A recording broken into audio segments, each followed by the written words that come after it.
ये कराती मधुका हमारे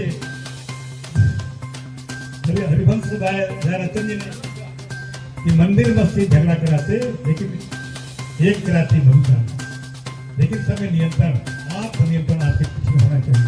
कैसे इसमें हो सकता है? एक हमारे मीटिंग हो रही थी, हम मैं भी सुन गया था, वो तो दारू के पक्ष में बोलने रहे थे, एक दारू के विपक्ष में बोल रहे कि दारू की क्या क्या हानि हो सकती है, क्या क्या उसमें नुकसान हो सकता है। एक पक्ष बोल कि दारू के क्या क्या फायदे हो सकते हैं।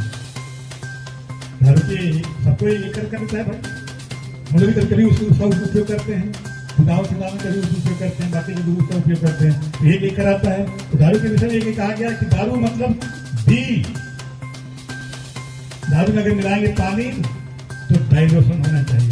कितना डाइल्यूशन हो, जितना डाइल्यूशन उसमें हो सकता है डाइल्यूशन, उसके बाद उसका ड्यूरेशन होना चाहिए। नहीं कि मानो खत मार दिया पूरा खत्म हो गया।